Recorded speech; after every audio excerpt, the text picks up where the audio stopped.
Welcome back to Vintage Camera Digest. Today we're headed back to the mid-20th century to take a look at a couple of rather unassuming cameras that belie their rich and impressive history, the Bolsey.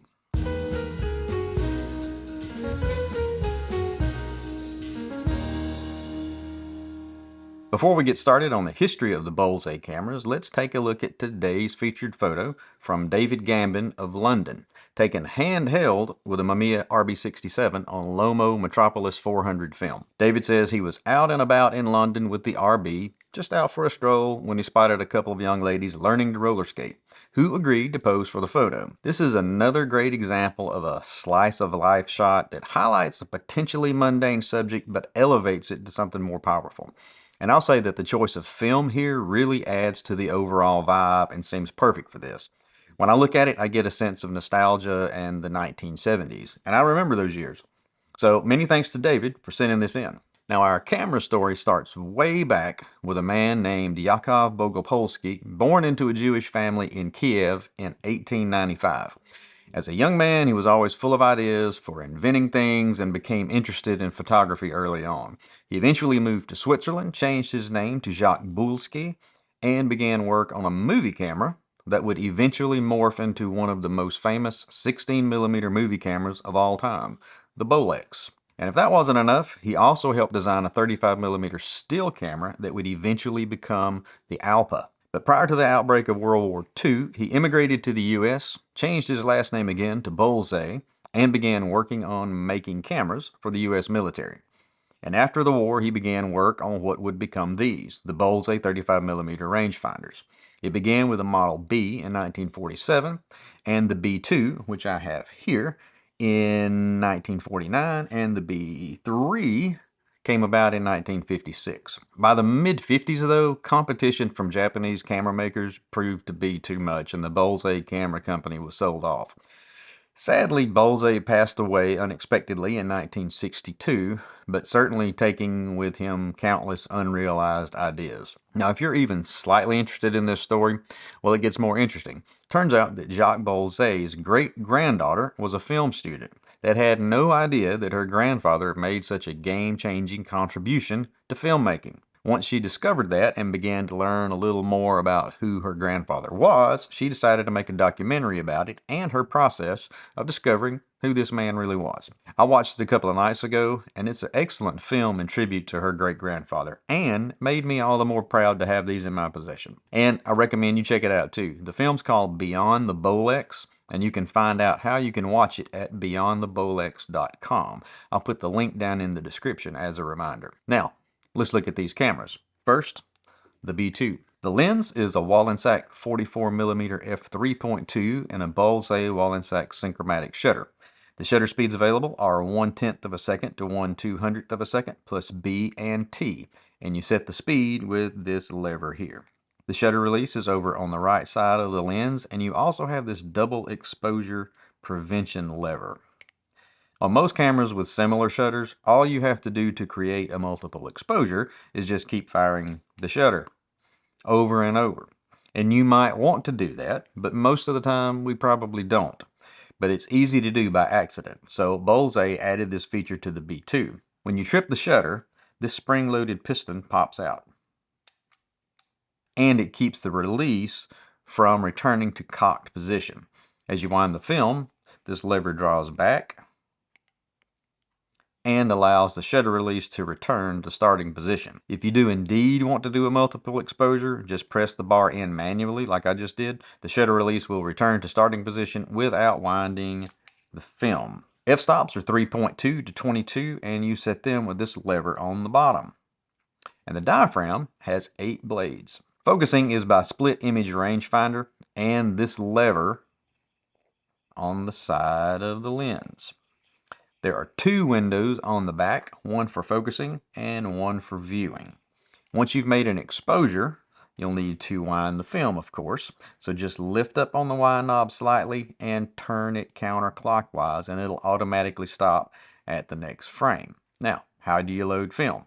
On the bottom of the camera is this release lever. When the back is locked, the position of the lever is parallel to the film plane. To unlock it, We'll just rotate it in the direction of the arrow so that it's perpendicular to the film plane and pull off the back. We'll pop in our film here, slide it in from the bottom, pop in our film, pull the leader across the film gate, and insert it into this spring-loaded clamp on the take-up spool.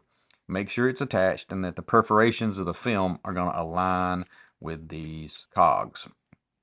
Then, just reattach and close the back. Now, according to the manual, you will lift up on the wind knob and turn it until it stops.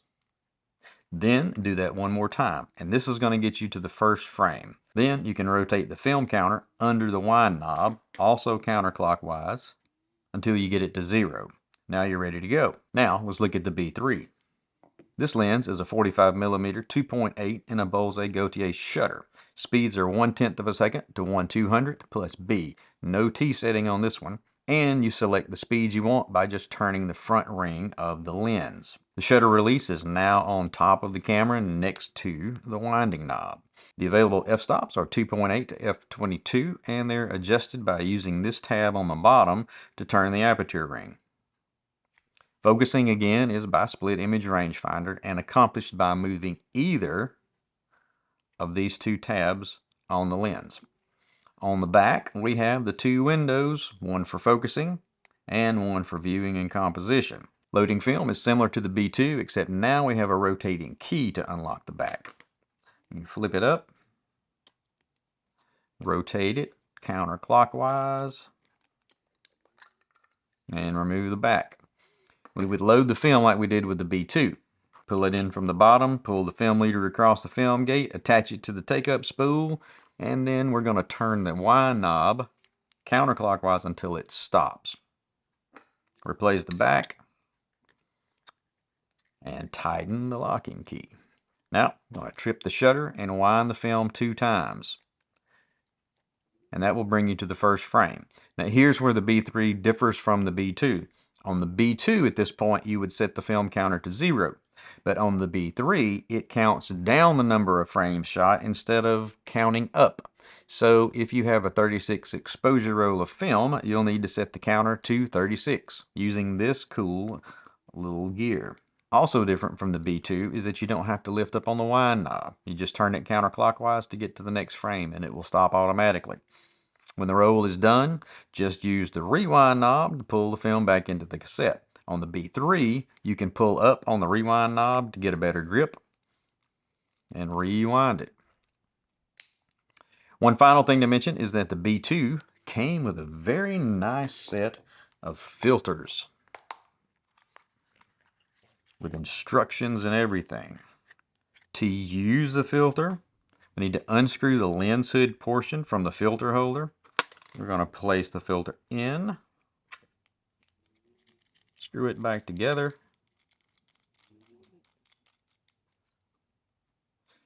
and we're going to just press it into place. And it fits both the B2 and the B3. So it's time to go shoot. I'm going to roll up a 36 exposure roll of Kentmere 100 and take a drive down to Franklin, Georgia. It's a pretty small town in the county just south of here. And several years back they made a 4-lane highway out of US 27 and it ended up bypassing Franklin.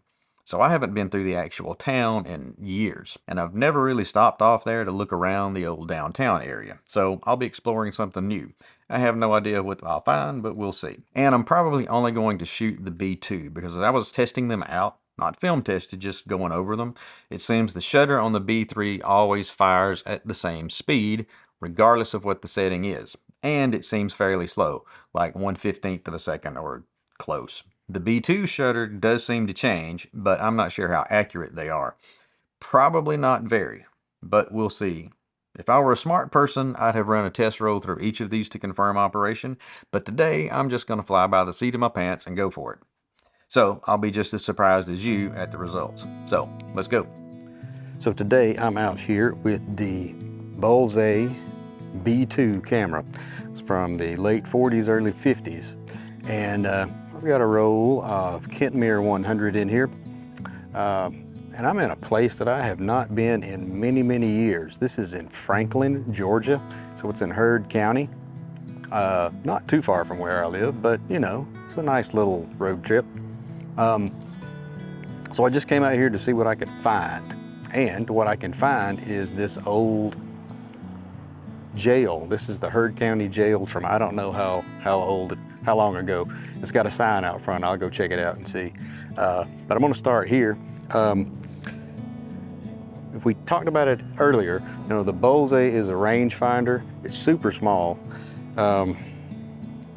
And it seems to be, I don't know, it seems to be really pretty cool. There's a couple of things around here that are picture worthy. They're not gonna be any award winners, I think, but it's a fun day to get out. It's February, end of February, and it's almost 70 degrees out here. So it's nice to be out today. So for photography, yeah, or for any other reason. The cool thing about this is there's no lenses to change. So there's no mucking around I can do with it. It is what it is. It's got a 44mm lens, so not super wide, a little bit wider than normal. So I'm gonna get a vertical shot out of this first. Let me meter the scene though. At the Minolta Autometer 3, 1/60th of a second at f/16. And my shutter speed that I can actually choose from is 150, 100, 200, or B. Let's go with 100 at f/11.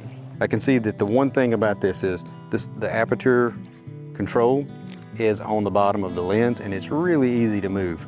So I'm gonna need to be careful not to inadvertently move that. All right, so we're gonna focus. It's got a nice, clear, easy to read rangefinder. Focused, set. Yeah, so the only thing I don't like about this is we got power lines running through the thing. But all right, so let's go out and get let's get some other shots around. All right, so a little bit closer in, we get this historical marker here. But the test of this lens will be if we're actually able to read the words. I don't think the reading would have changed from now. Now 120 at f/11. All right. Yep, I had already moved that aperture lever. Cool, let's do it again. So the best part about living in Georgia is that spring comes in late February, sometimes early February. But the daffodils are always the first to pop out. So when I see those, I know we're headed out of winter, which lasts, what, here, it lasts about a month. So I'm sure we've got some cold days ahead, but this sort of thing encourages me to look forward to nicer weather. Don't have color film, but we'll shoot this in black and white anyway. I'm sure that the exposure has not changed. I'm setting it back to f/11. And let's see if we can get it while the wind is not.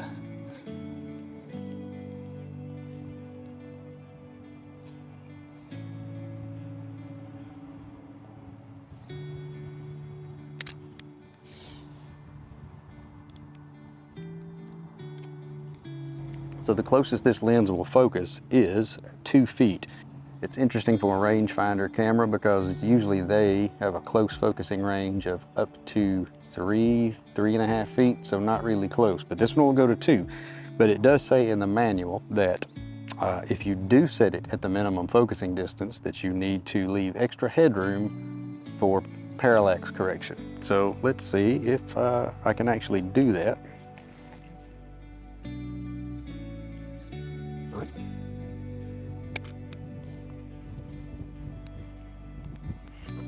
Yeah, color film would have been great for this.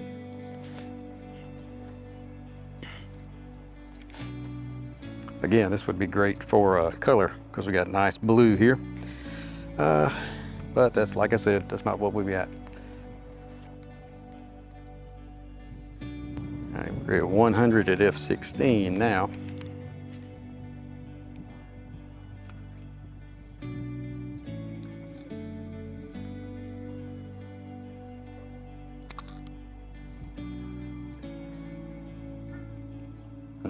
I had moved the shutter. All right, we're gonna do that again. So that one was at like 1/10 of a second. So yeah, that's not gonna work. So I just want to back up to where I can get the whole mailbox post in there. Oh, didn't wind. See, the double exposure prevention kept me from making a mistake.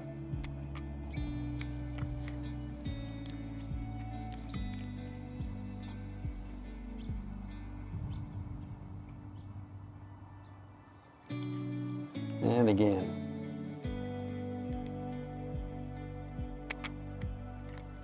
So you've got 2 clicks when you hear this. First click is the double exposure prevention piston moving out of the way. The second click is the shutter. So if you hear 2 clicks, that's what that is. So I moved up here to Veterans Park. We've got a nice little sculpture of an eagle, and you can buy bricks for your veterans. It's a lot of bricks. It's pretty good, it's a nice monument. Going all the way back to World War I saw some. Cool. All right, so I think I can get a vertical and a horizontal out of this.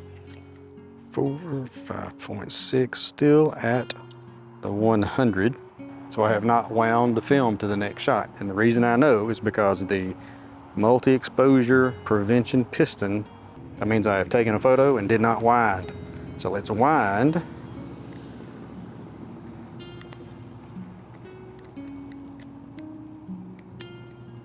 Now, all right, still at 5.6. All right, so let's go with horizontal first. See if I can get some symmetry in here.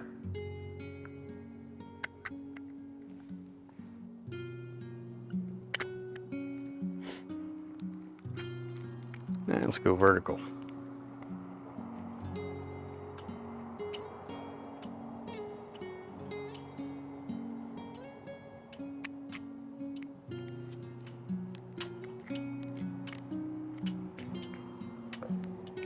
Here's a Gulf Oil filling station or gas station or service station from 1932. This brand really isn't around much anymore. We got the old pump, we got the old sign, we got the gas can, the oil can. There's a lot. I'm gonna finish up the rest of this roll here, I'm pretty sure. Again, color would have been great, but I didn't know what I was gonna find.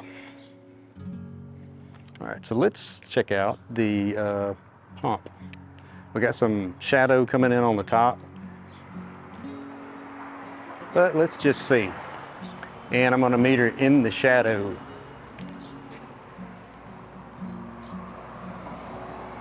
.60 at f8.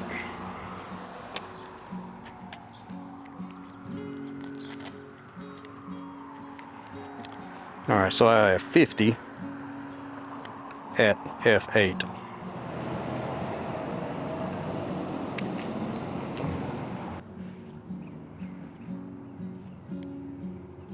Let's go for the handle.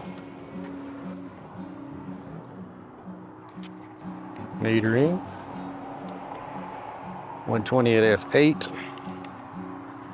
Or when I say 120, it's my meter is telling me 120th of a second, which I don't have, so we go to 100.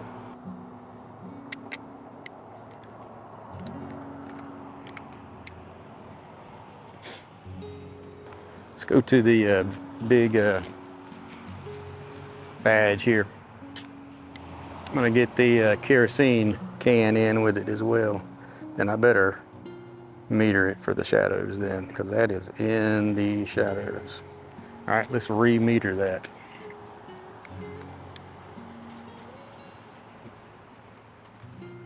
Yep, 1/120th of a second at 5.6. It's a big difference. Can the film handle that? Well, we'll find out. All right, here we go.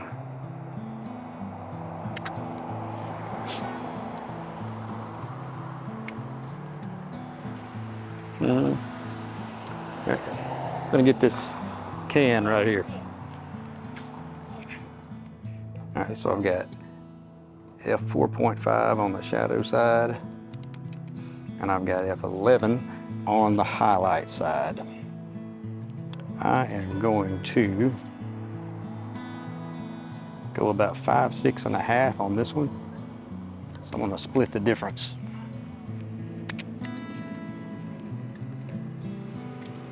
Really don't know how many frames I've shot because I'm already back to 0 and I just don't know that that's correct. I do like the shadows we have here.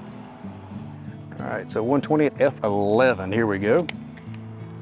I'm gonna back up enough to get this all in there. So 120 f11, right. Maybe we can get some of those shadows in there as compositional elements. So I have got to be pretty close to the end of this roll. I set it at 0 and it goes to 15, 20, 30, and then it sits back to 0. So it's already moved past 0 and over onto 10 again. So I'm not thinking that that's correct. I know that the film is moving because my rewind knob is moving. So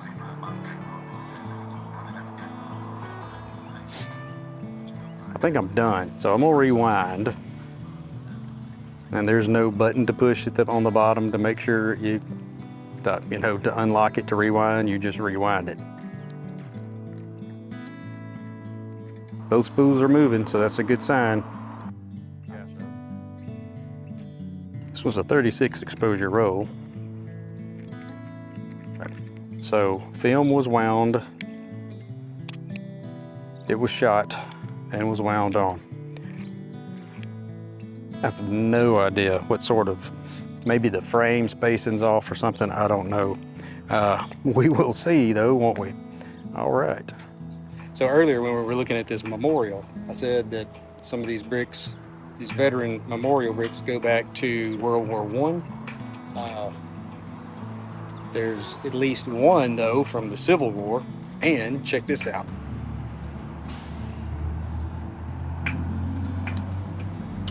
What do y'all call that in the UK? I've never really thought about that. I should know that. So, if you're in the UK, what do you call the American Revolution? Be nice. Well, when I said I figured the shutter speeds would be a stop slower than marked, I was wrong. More like 2 stops, maybe even 3, because the negatives are super dense, and even when I had the shutter set to 1/100th of a second, I was getting camera shake. But I mean, this camera is at least 75 years old, so I can't really be surprised at that. But what's my take on the Bolsey B2? Well, let's talk about the pros first. The lens is fairly sharp, although on some shots it's hard to tell because of the camera shake, but on the shots I did manage to hold steady enough, it's not bad at all. The framing of the viewfinder was surprisingly accurate, and you have to realize that the focusing window and the viewfinder are 2 separate windows, and the image is a lot more magnified in the rangefinder window. But there weren't any glaring compositional errors, at least as the composition I intended. Now, for something that could be a pro or a con, the size of the cameras is pretty small for 35mm. I mean, just look at the size of the B2 compared to this AE1 program. I mean, this thing's tiny. And the reason I say that it could be a con is because you have to be careful how you hold it, or else you'll end up with your finger in the shot. Take a look at these photos that didn't make the cut. Such an amateur mistake. Good grief. I should spend more time with rangefinders, I guess. I've never had that happen when I'm out shooting with my Yashica Electro 35, but that's a much larger camera. So that's why I'm figuring maybe the small size had something to do with it. But I guess I shouldn't really blame the size of the camera for my dumb mistakes. Another con, I think, for the B2 is the winding procedure. You lift up on the winding knob to unlock it and then wind. But you can do that even if you haven't taken the shot. So if you're not paying attention to what you're doing, you can wind right onto the next frame without even making an exposure. And I did that a couple of times. With the B3, this has been remedied because when you trip the shutter, it unlocks the wind mechanism. So if you haven't made the exposure, it won't let you wind. I like that. Generally, the B3 is more refined than the B2. There are just a lot of obvious improvements, like changing the controls for the shutter speed and aperture so that they're not so easy to inadvertently move them. The last con I'll mention for the B2 is the frame counter is weird, or maybe there's a glitch in this particular one because it was showing way past frame 36 when I rewound it. Turns out I had about 6 more shots left on the roll, so not sure what was going on with that. Probably user error if I'm honest. Because cameras this old, you really have to pay attention to what you're doing. By the 1960s, cameras had pretty much standardized in their operations. But before that, and especially back to the 40s and earlier, well, each camera had its own quirks and usability. You could certainly get used to shooting this and get better at it, but just be aware, it's different than what most of us are used to. All in all, these are cool little cameras that, if given enough practice, I think you'd enjoy. So anyone out there have one of these? Be sure to let me know your thoughts in the comments, and let me know how I can get better at using the B2. I'll bet there's a trick or two that I could learn. And if you've enjoyed this video, be sure to hit the like button, or better yet, subscribe. And if you really enjoyed it, hit that super thanks button and buy me a roll of film, or a cup of coffee, as I'm equally addicted to both. And something else I do appreciate, this great shot from David Gambin. So David, thanks for sending that in. If you have a photo you'd like to have featured on the wall, just send me an email to this address, and I'll put it down in the description too. All I'll need is a digital file. Super easy. So, coming up on the channel, well, it's been a while since I've featured a camera from Ricoh, and I have a few in inventory to choose from. So, how about y'all help me decide which one to do next? I'm going to set up a poll with a few choices and post that. I haven't done a poll before, so this should be interesting. So keep an eye out for that. Also coming up soon, maybe even next, I thought it'd be helpful and fun to do a video on how to buy a film camera on eBay without getting burned, and actually go through the process and buy one to feature in a future episode. Or is this just an excuse for me to buy another camera? Well, anyway, got lots of good stuff coming up that you won't want to miss. So I will see you next time.